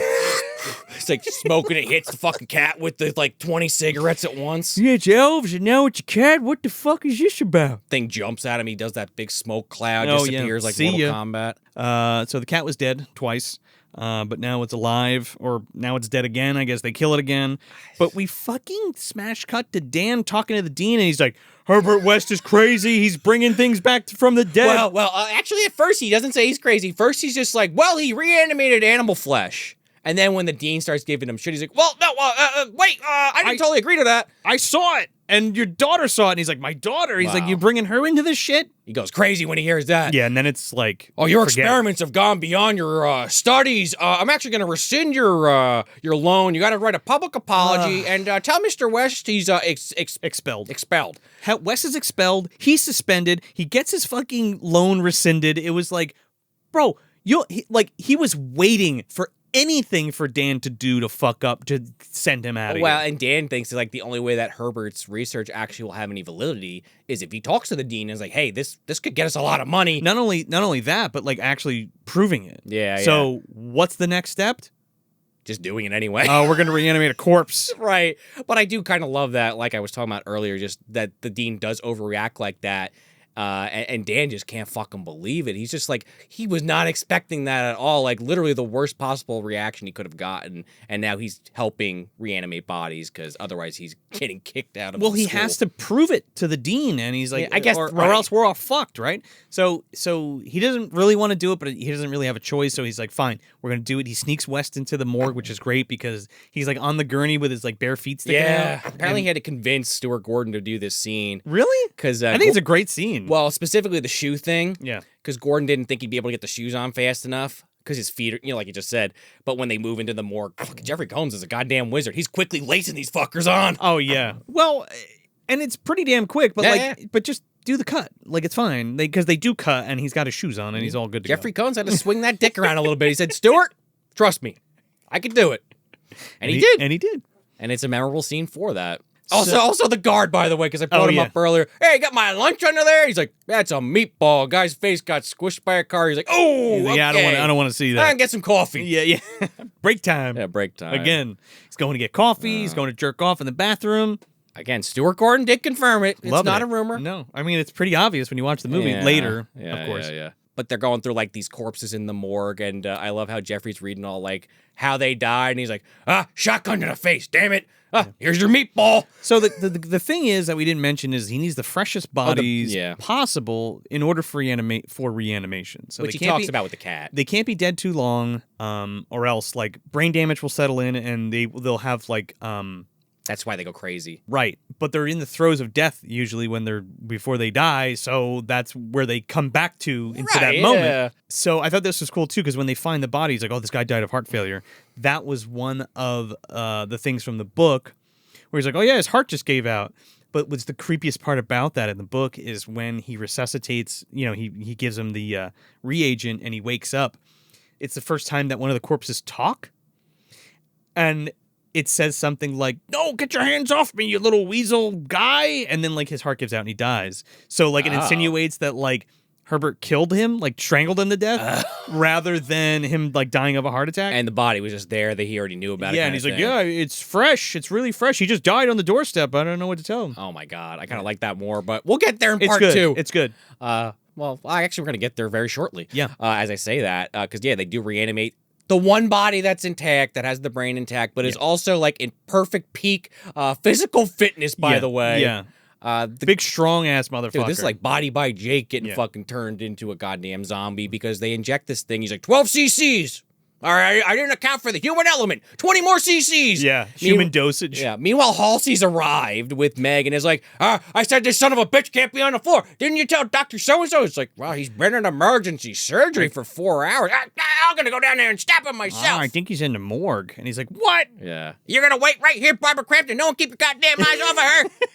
Daddy, don't take it out on him. This guy's like going fucking ballistic. It's like, he doesn't know for a fact that he fucked Barbara Crampton, which Jeffrey Combs actually holds over his head as a threat, like, the dean, if he found out you're sleeping with his daughter. Yeah, that's what we said. That's what we said before. But like, he like totally overreacts, and like, anything. I think a little birdie got in his ear, and his name's Dr. Hill. Oh well, certainly, yeah. Yeah, and was like, anything that Dan did was like, you're fucking out of here. I need to get West out of here, and you need to get the fuck out of here and stay away from my daughter. Right, and he's extra pissed because the daughter got involved. So he comes marching down as this body comes to life. I love it so much. This fucking linebacker. I love it so much because in the story, there's a scene where Herbert and his assistant are in a room and they bring the body back and it beats the shit out of him and like knocks him out and like escapes. So this is kind of echoing that. Yeah. But the dean like puts his ear against the door and he's like, what's going on in there? Wes, are you in there? Dan, are you in there? Get the hell out of here right now, damn it! Right now. And he's like, oh, get out of here, Dean, get some help. As they're struggling to hold this guy back. Dan like jumps out of the way and this fucking zombie like whacks the door and it falls right on the dean and it's like jumping on him and like crushing his sternum. When I first saw this, it had to be like maybe 15 years ago at this point.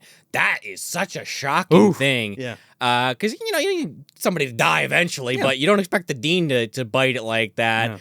Yeah. I mean, I guess from plot purposes, he kind of had to. Well, it's kind of great how they bridge that gap between the characters with the dean and the storytelling of the reanimation and the mind control. The mind control shit. Speaking of gaps, he's trying to push this guy off him who's choking him to death, and he fucking puts his hand in the gap between his teeth and gets his fingers bitten off. Oh, dude, he bites his fuck. Yeah, man, he's got he's like the gunslinger. Oh, yeah. And he gets thrown across the room, and the whole time Dan's screaming his bloody head off. Herbert's just kind of like going for the bone saw, slow as fuck, just kind of very methodically, and Dan is just like trying to save this poor old man who's getting throttled. He got his head smashed against a wall repeatedly. Dan is having a crisis. Now, what's cool about what happens in Dan in this scene is like it's classic like going insane or like going into shock, and which is a big thing of like Lovecraft literature. Well, it's an insane situation. So, how do you even react? I know, but like that's what's so. It's another thing that's great about that. But Combs like puts a fucking bone saw through the back of this zombie and it like blows out the front of him. Yep, it's so good. The chest. Yep. Weak cart. Yeah. And then of course, the next logical step is we have a really fresh body. Don't really care it's the dean. Without skipping a beat, he grabs the dean by the feet and he's like, oh, come on, Dan. We got to get him shot up with the reagent. Get the recorder. We got to document this. And Dan is just like, Oh, he's also trying to like feed into Dan's like shock by just trying to get him to like do the things he's saying. Yeah, go get the reagent. Go get the recorder. Get back in here. Meanwhile, Meg starts making her way down there, and they inject him. Yeah, they revive the fucking Dean. 17 seconds. 17 seconds. Hey, Herbert West is ecstatic. He's like, "This is the fastest rejuvenation yet." And he used a little bit less this time because of how quickly the time between death and reanimation, I guess. I'm trying to think of another way to say that happens. But then, of course, as soon as this guy wakes up, he's drooling blood. He's like kind of a rambling mess, and Meg walks in. He like grabs Bruce Abbott and Jeffrey Combs by the throat and like throw him across the room. But as soon as Barbara Crampton comes in, he goes to hide in the corner because he's like cognizant. So that's something that happens. The fresher the body, the more cognizant and rational they are. Right, more connected to their past life, kind of like some of the stuff Romero explored in those later day movies or night. You know what I mean? Dead movies. Yeah. And this is really sad because like the security guard comes in and immediately wipes his hands off. Yeah.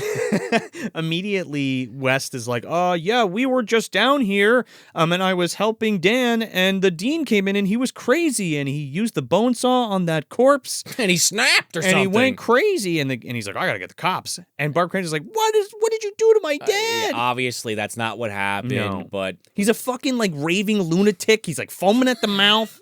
Well, again, I mentioned it earlier. The next scene is him in this padded room with Barbara Crampton talking to David Gale. But Jeffrey Combs later is like, "I told the police everything I knew." It's like, they just believe that? I guess they're not going to believe you brought him back from death. Okay. Yeah, well, Dr. Hill does. Of course he does. Because he basically wants to do exploratory surgery on his brain and tells Barbara Crampton that, and she's like, "Yeah, I guess so." So he ends up finding out that he's dead. The Dean's dead. By doing the research, yeah. And no heartbeat. And he fucking lobotomizes the Dean. Again, he's also been talking throughout the film about this mind control shit, about the human will. Well, the human will, and like that's a big plot point that was actually cut out of the film. Yes, there is more I read that was done with that. I would like to see that. Maybe there's deleted scenes. But I don't think it needs it. I think the way that it was that the bands ended up cutting it or getting it cut worked better. They leave enough in that you get the point. I just want a little bit more David Gale. Who doesn't want more David Gale? I always love everything over-explained to me, of course. Do you get it yet, Sean? Nah, yeah. Yeah, that would be my big bitch then if that was in there, right? Yeah, then you'd be like, "Oh, this fucking mind control shit. He just keeps going on about it." I know, yeah. This is just like From Beyond. God damn it. It's like the same writer or something. So yeah, he gives him a fucking lobotomy, and then Dan goes and confronts Meg about her dad.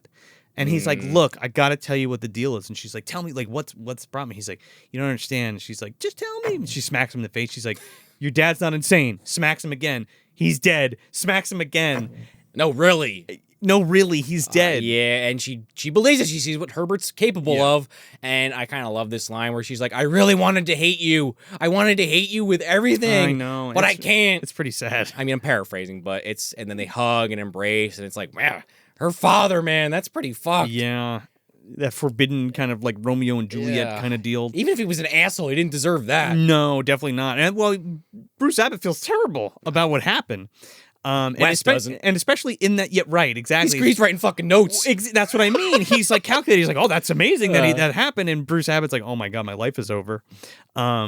So Dr. Hill sneaks up on Herbert when he's in the basement. Yeah. He's like, "Oh, Mr. West." He's like, "Oh, it turns out the Dean doesn't have a heartbeat. And how could he possibly be walking around and talking if he's dead? Right. You and I both know he's dead, Mr. West." And he has that like shit-eating grin on his face as Herbert kind of starts putting those pieces together like, fuck. So now the whole game is Hill's like, "I know you brought him back to life. You're going to tell me how you did it, or I'm going to tell the authorities that you're a murderer and you did something to this guy." And also this is kind of some of that, again, kind of mind control shit. Kind of reminds me of Dracula a little bit, but they don't make it hyper obvious. It's just Jeffrey Combs kind of looking off into the distance. What do you mean mind control? Well, I keep saying mind control. I can control the human will. That shit. I don't think that's happening here. Well, according to Wikipedia, that's what they were going for, but a lot of the scenes were cut. Oh, I see. Okay. So the way that the scene plays now, I was going to commend Combs on this because he's having that internal struggle with himself. Like, I'm going to have to kill this guy. I think it does go there eventually. But I think it works better that way I than actually, like, yes, I'm controlling your mind or some bullshit. You're right. You are right. But I also do think, again, unless I'm misremembering that, but that is one of those scenes where that was one. There's another one with Barbara Crampton later where that happens for like a second or two. Is he hypnotizing them? I didn't watch the deleted stuff. I think that's the implication, especially when they show the stuff at the end with the lobotomy shit where he's kind of controlling them, and he even talks to Halsey through like fucking like he sees him like in the mirror talking to him later. Yeah, but I thought that was just because like he's dead and he can hear him. I don't know. I could be overthinking it, but based on what I read, that was the concept they were going for. Maybe that wasn't what it ended up with in the edited final film. Because he does in the story, he does command a horde of reanimated folks, like the West character or the Hill character, excuse me. But they don't say anything about mind control. It's just like he's like the leader. Right, you know? right. Yeah. Anyway, just to finish that thought, specifically the scene ends with Jeffrey Combs kind of looking on this, it's whether he's thinking that or actually is being controlled while Hill reads his notes. And we kind of go away to something else and come back later when he's now kind of, oh, can you get the reagent? And now he's like either snapped out of it or come to a conclusion, however you want to read it, and now grabs that fucking shovel. Well, yeah, he shows me, he's like dead cat cells, reagent. And he grabs the fucking shovel and just, Stuart Gordon classic. Hill stands up, he's like, I will be famous. And Jeffrey Combs just knocks him upside the nugget, dude, and just cuts his fucking head off with a shovel. Yep. It's great. Steps on it and everything. Yeah, it's so good. And, West just cannot help himself, reanimates the head and the body. Of all people. Yeah. I mean, the plot ends there. Otherwise, how many times have I fucking said that on this show? So interesting thing. I didn't think this was part of the original story. I couldn't remember, but there is a Dr. Hill in the story, and his head is severed from like a plane crash, and it's almost off, and Herbert like severs it completely, and then reanimates just the body portion and puts a head in the fucking Frankenhooker vat. But when he gets reanimated, they hear a voice from the body, the vat. Oh, and that's like the creepy part of it. And then like that chapter ends. But right as that happens, it gets hit by a bomb, and like they survive, but they think that reanimated corpse is dead. It ends up coming back later. Okay. And Dean Halsey, by the way, is locked up in the fucking sanitarium. So, like, he's in the padded room in the hospital, but, like, they got him locked up in a sanitarium for, like, 17 years or some shit like that. Oh, in the book? Yeah. Oh, God. Yeah. I kind of love how, even though they both are Dr. Hill, because, like you said, he does the body and the head. Yeah. They technically actually function separately from each other because, I guess, of how he reactivated them. Kind of. There's still... The second movie kind of throws that a little out the window because he does finally put the head on top of it, which I read a little IMDb trivia where Barbara Crampton called them out for that at some point, was like, why don't you just put David Gale's head on top of the thing, like later in the movie, and like literally no one working on it had actually thought about that. Yeah, you get that tunnel vision. You don't think about the most obvious answer when he puts the fake head on later. Yeah. Well, when he puts the fake head on, that's the kind of the gag. No, it is. Well, in the book, in the story, when he goes to get Dean Halsey out of the sanitarium, he has a wax head. Oh. And in a black bag is his actual head. Well, right. Yeah, that's what I'm talking about. And it's like this handsome face, and like they're like, oh, the security guards look at the face, and it's like this. It turned out to be wax, and then they get fucking beat the shit out of him, eaten and killed by the rest of the zombies. I see what you're saying. It's great because like in this, it's like a styrofoam. They showed a few times. Well, it's like an anatomical head. Yeah. And he's got the head in the bowling bag. So it's a fun way to like bring it back. Yeah, to I like that. You know? Okay, yeah. But before we get there, first he's in this fucking medical tray. It's creepy as shit, dude. Something walking around with a fake head with its real head in a bag talking to you. It is. Yeah. Like I just said, it's creepy with him. Just the head. Again, it's just a head through the floor like your picture. Well, you were talking about reading Salem's Lot when it came out. Could you imagine reading this in fucking 1920 something? Right. A head coming through it. I mean, I'm saying that's how they did it in the movie, but just a head in a fucking on a platter. Yeah, and also him putting it on the goddamn receipt thing. I love that when he sticks it on there because he can't get it to stand up. Yeah, and also another thing to note, at least in the movie.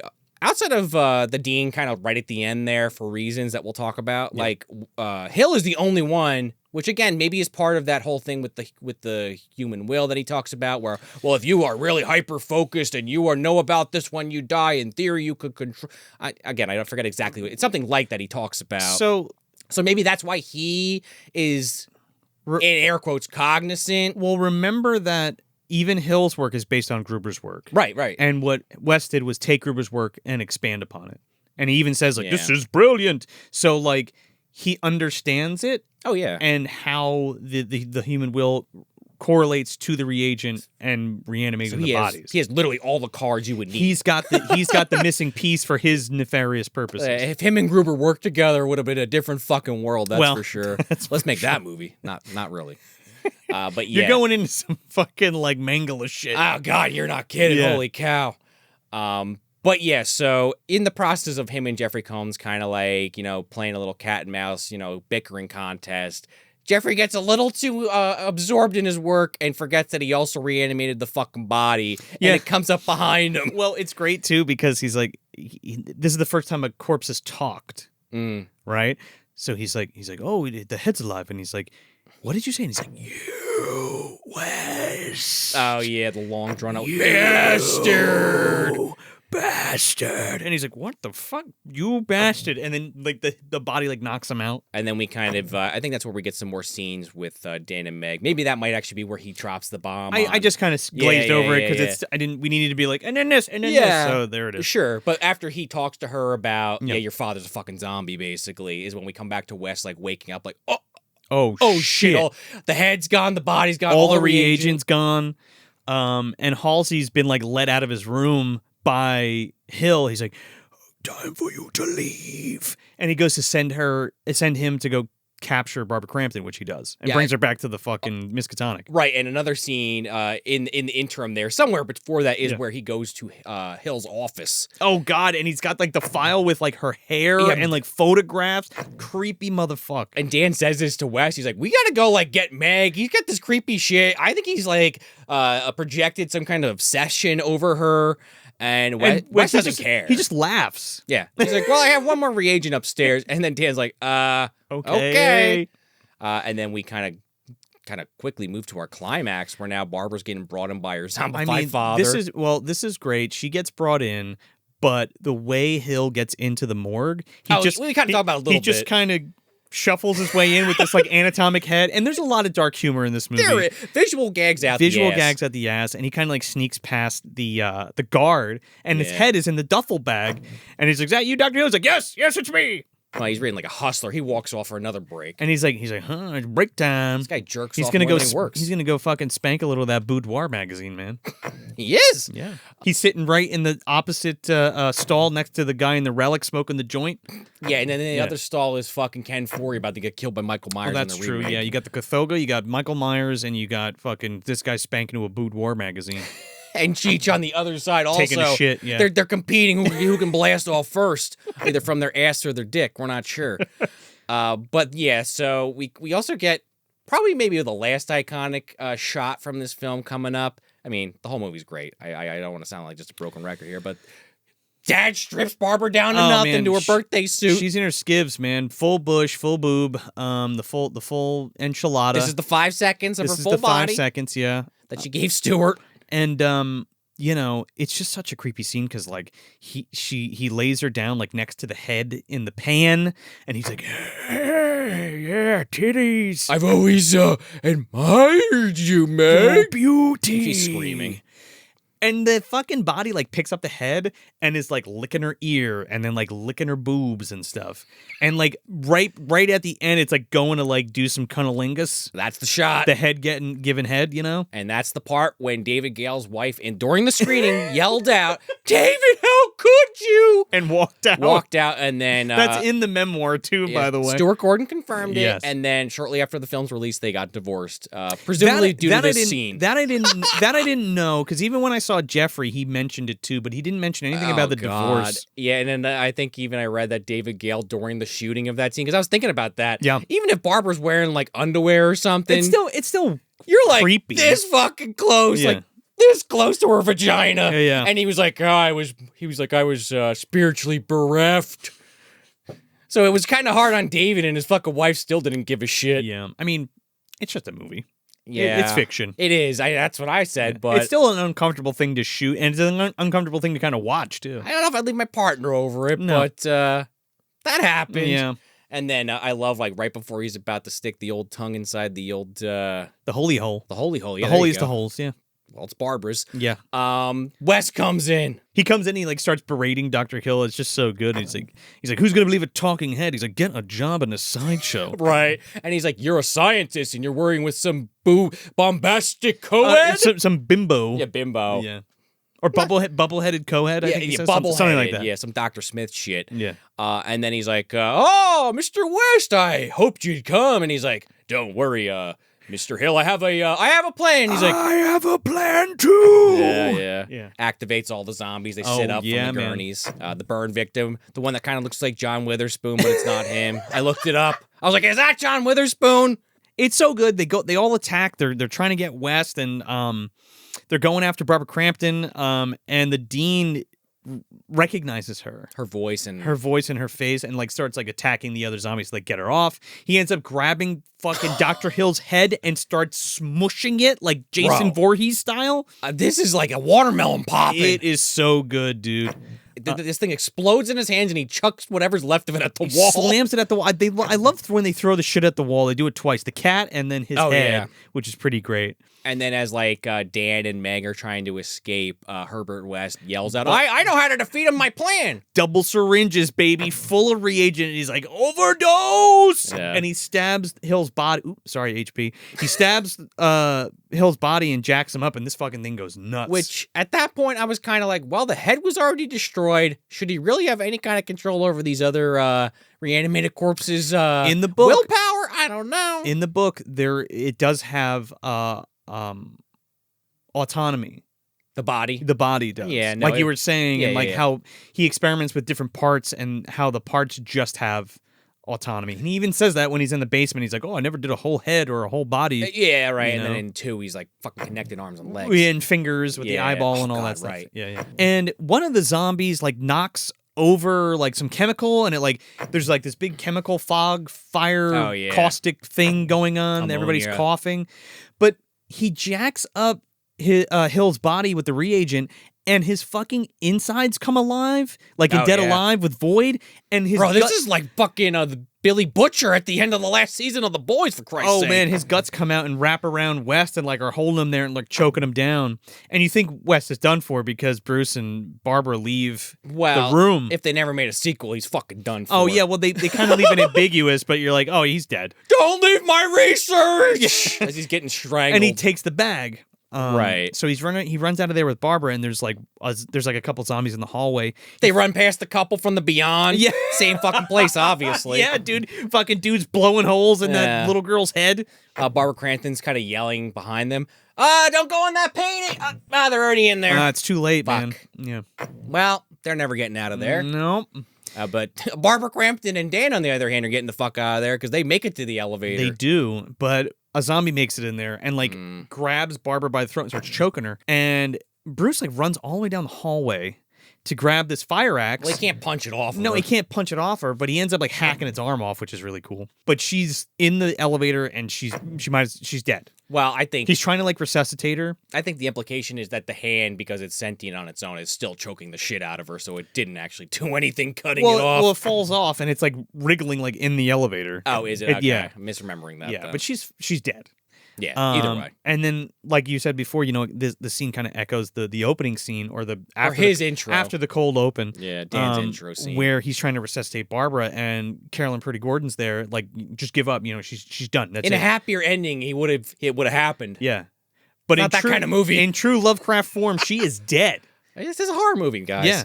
But he's got Herbert's bag. Love it. And makes me think of Pet Sematary, and he fills up the syringe, dude, and he goes for it. And I love how it like closes out and just focuses on the syringe, and you just see the green reagent, and then it like injects, and you just hear her scream. And then with the rotoscope or whatever that is. It's great. And then the credits, man. It's just so fucking good. It's such a great, and like you had this crazy climactic battle, and you just go right into this like downer of an ending, but like it does make sense. Seeing it for the first time must have been like, holy shit. Oh, like, yeah. That's crazy. And like, I remember I was reading in the memoir, like, the premiere, Gordon wasn't at the premiere. They premiered it at Cannes, and Yuzna calls Gordon, and he can barely hear because it's so loud. Because people are giving like a standing ovation. He's like, "They loved it! They loved it!" And like, I don't know, it's such a cool thing. I mean, fucking, I read that apparently this is one of David Bowie's favorite movies. Really? So a lot of people like this movie. It's a really great movie. And like up until this point, we didn't have anything really like Reanimator. You know what I mean? Yeah, that's true. And again, we didn't really have any Lovecraft. I mean, in the 70s, we had a couple. We had like the Dunwich Horror. And we had, I think there was another one, which is great. That's a good movie, but nothing like this. Not on this level. No, this is like a splatter comedy horror. It's a new breed of movie, and especially with the Lovecraft tag on it and stuff. So yeah, man. I mean, I guess it kind of goes without saying, but where are we putting this one? I mean, this is on the shelf. Yeah, it's been on the shelf since fucking 1985. Yeah. If this one doesn't do it for you, you just don't like horror movies. I don't want to just be that guy, but we can't be friends if you don't like Re-Animator. I mean, we can hang out. Just don't bring it up. Yeah. Well, maybe. GVD, get the fuck out of here. Anyway, this movie's great. There's little things that, like, on a rewatch, on the 10th, 20th rewatch, you start to be like, all right, well, that's a little weird. But then you start to be like, no, shut up. This movie's made on a very low budget. Stop critiquing it to the umpteenth degree. That's the show. Yeah. Can't help it on some level. Also, my brain is a goddamn, it's insane. It's like that guy we were talking about earlier in the episode's brain. You mean like Insane in the Membrane? Little bit. Yeah, exactly. Like that short I did. Yeah, but it's all like buds connected, weed buds or something, cheese buds. I don't know, some kind of something I eat or consume. Point being, yes, this movie's incredible. I actually like this better than From Beyond, but maybe I need to see From Beyond a few more times. I don't know if it's my favorite Stuart Gordon, but maybe I need to see some more of those movies. Like Castle Freak has eluded me. Yeah, I think a lot of people prefer Re-Animator over From Beyond. I like the Frankenstein shit. Yeah, I'm kind of like inclined. A little biased. Yeah, a little biased. Again, not exactly a Frankenstein movie, but we've covered a few Frankenstein-influenced films over the years. And honest-to-goodness Frankenstein movies.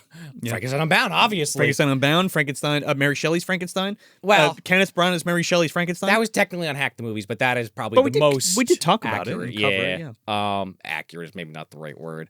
Anyway, yeah, Re-Animator, incredibly well shot. The effects, I don't know what to say other than that on... we said it like 20 times, but a very low budget film. You really can't tell. Maybe there's a shot here or there, again, with a Blu-ray that you could fucking nitpick shit. Like the cat when its back's broken, but maybe. Like, that's the charm of it, man. No, yeah, it is. It is. All the actors are great. I'm just trying to think of stuff we didn't already say. I feel like we kind of like already have been praising this movie pretty highly throughout this entire review. I don't know. It's really good. You can just wrap it up. Sometimes I have more to say at the end here, but I feel like I said everything I had to say. I just really like this movie. It's a fun rewatch. You notice little things. I feel like you could say that about every movie, but there's just so many visual things in this film, just behind characters on the wall. The nuance. You mean when you from on the 20th rewatch. No, yeah, seriously though. And Stuart just kind of, I don't know if this is in the directing or the writing. Like you said earlier, this is kind of bathed in fire kind of situation for him. Baptized in fire. Well, as far as directing a movie, it's very different. But the theater background stuff, I think, aided in making it what it is. But there are just so many scenes in this movie where nothing is said. You just watch what's happening. It's Herbert West fiddling around in his lab. It's Dr. Hill doing creepy shit in the morgue. There's just a lot of stuff in there that I really appreciate whenever a movie does it. And Stuart kind of does that many, many times throughout, and it never fails. What more could I say? Inject me with the reagent, or that shit from Alien Romulus, maybe. No. There is no black goo here. I'll be dead either way. Yeah. You're injecting it into my fucking soul is the point. Love me some Re-Animator, and I hope you guys love it too. But Joe, where's this son bitch? Dude, it's on the motherfucking shelf. High up on the shelf, okay? High up on the shelf. It's one of the best horror, not only horror movies of all time, in my opinion, but like one of the best Lovecraft movies of all time. And that goes without saying. And, you're talking about low budget and how it's charming and what this accomplished for what it had as a budget.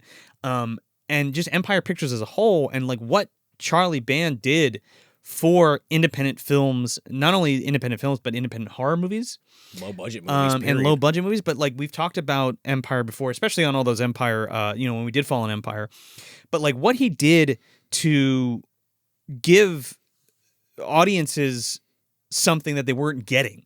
and kind of making films that people wanted to see that could contend with like the bigger budget stuff, which I think is pretty. It's a valiant effort and it's admirable, and like I just love everything that has come out of Empire and Full Moon and stuff like that, especially like in the beginning of Full Moon. But all the Empire stuff is just it's just such a short amount of time. It goes from literally 83 to 89, and that's it. It's over. On some level, maybe it's good that Charlie and the gang were just fucking rushing all these movies. They were going fucking gangbusters on making all these films, and most of them, each one is a fucking banger. Okay, for different reasons. But Re-Animator kind of blew the fucking lid off and really showed the potential that Gordon had. And going forward and doing From Beyond, which I think is a superior Lovecraft movie, in my opinion. I prefer From Beyond, but I do love Re-Animator. I'm not saying that it's a bad thing at all. I'm just saying. I was going to say, I don't mean to cut you off, but maybe you're going there with your answer or your final thought, but does it answer the question? Is it a good Lovecraft adaptation? I'm going to say yes. After reading the story, I think they did a really good job at taking the essentials from the story and crafting a bigger narrative that works for a film. Okay. And I like the addition. I don't always like this, but I like the addition of the dark humor and stuff. It's not too much. It's subtle. You know what I mean? It's very tongue-in-cheek. I mean, you got a guy with a decapitated head going up on a woman's vagina. No. Come on. Right, but it's not played for laughs. It's dead straight. It's funny for the audience. Yeah, that part's not played for laughs. It's supposed to be scary, but there is genuine funny things in comedy that happens in it. Right. I mean, that is intentional stuff. That is literally dark comedy. I mean, definition, put it on the screen, right? Well, dark comedy is more like cat dead details later. Well, true. That's true. Dark comedy. To get more hyper specific, you are right. I think the almost rape of Robert Crampton made me. It's not dark humor at all. I don't think. I think it's a morbid display of like special debauchery effects and like weird, just totally out there, like cringe. Right. Like I'm getting a kick out of it, but everything that's actually happening on screen is like, holy fuck, that's dark. Yeah, but you enjoy it because it's like, what the fuck? This is insane. Not like this is funny. You know what I mean? That's true. Yeah. Depending on who you are. Anyway, I don't think that was the original intent. Anyway, it's just. It really is, I've said this before for some things, but it really is a perfect storm of a movie. I mean, all the actors and Gordon and the effects and the directing and the cinematography and everything it's just so, it feels so good.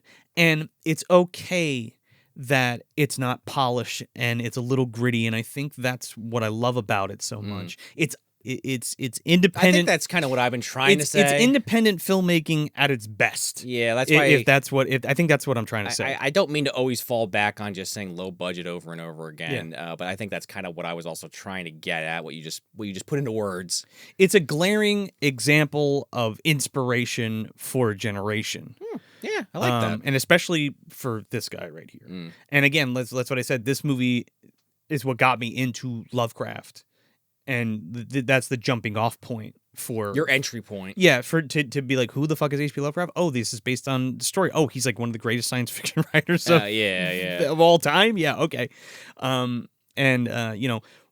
What every time Gordon gets together and puts himself into a project or had gotten himself into a project, it always turned out amazing. And I mentioned before, Ghoulies comes out, then Re-Animator comes out, and he signs a 3-picture deal after Re-Animator's success with Charlie and Empire. And the first movie that he has to make before he makes From Beyond, because he's like, oh, we're going right from Beyond from Re-Animator. Charlie makes him do dolls. Smart choice. Yeah, but we wouldn't have got that otherwise. But like, Gordon was like, what the fuck, dolls? What am I going to do with this? And it turned out to be one of the best dark fantasy movies, in my opinion, of like all time. And it really, I guess my point is, what I'm trying to say is that Gordon was such a great artist and such a great visionary.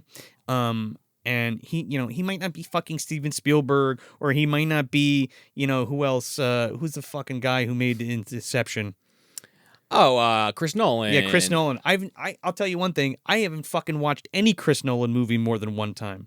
Okay, but I've watched many times. One of my favorite directors. But okay, I'm just saying personally. Yeah, no, I've never right. I could give a fuck about that. But I've watched Re-Animator I don't know, probably 100 times. Dolls, the same, and they're very inspiring to me, and they're just so great. It's personal. There's a lot of heart to it. There's a lot of love to it, and I think it really comes through, and that's why they've withstood this time. I agree. The test of time. So, I absolutely love Stuart Gordon, and I absolutely love all his films, and I love Jeffrey and Barbara and Bruce and all of them. It's just magic. And David Gale, of course.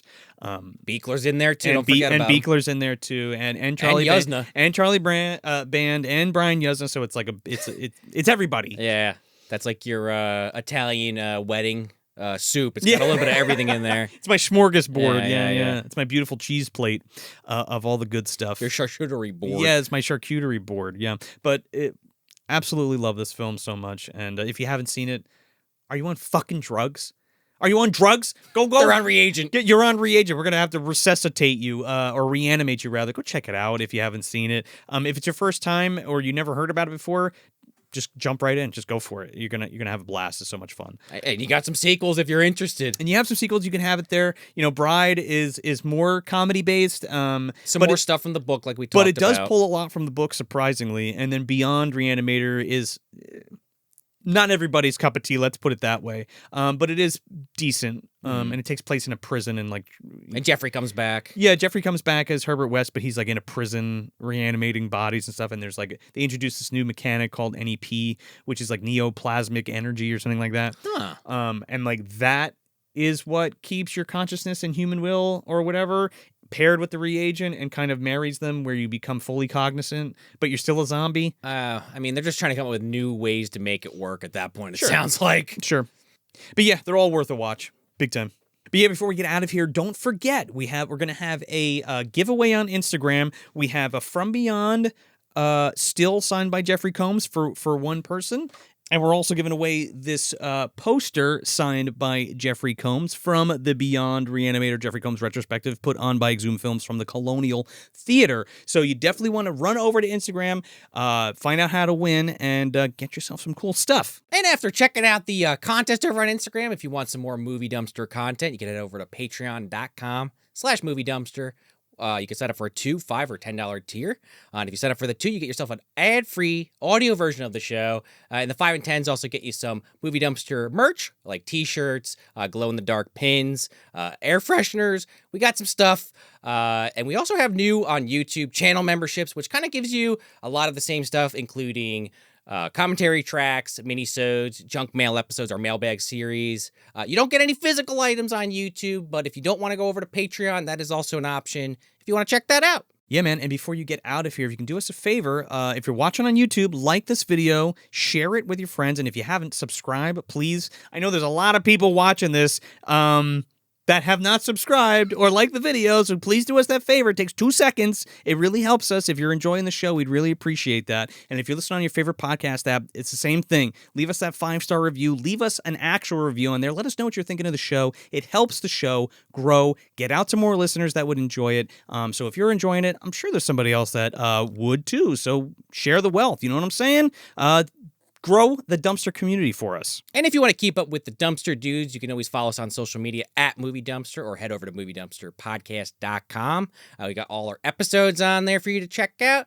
We have a store selling different t-shirts and other Movie Dumpster merchandise. We also have all our upcoming events, including Crypt Video Rentals at Neshaminy Creek Brewery on October 4th and 5th. Come on out, watch some movies, have yourself a couple drinks, and have a good time. We'll see you there. Oh, and before you run, I forgot, I have a Jeffrey Combs Rules shirt on right here. This is made by Big Dumb Shirts. It's my wife's company, and you can get this in Re-Animator green or From Beyond pink if you head over to Big Dumb Shirts. You can find it on Instagram, and there's a link in the bio there. Use the code Jeffrey10 and get yourself 10% off if you want to grab one of these dope shirts, man. Jeffrey Combs himself really liked this when I wore it. There you go. He said to tell his wife, and then he laughed at me. You rule, Jeffrey. So that's it. That's Re-Animator from 1985, directed by Stuart Gordon. I'm Joe Lascola. And I'm Sean O'Rourke. Thanks for visiting the dumpster.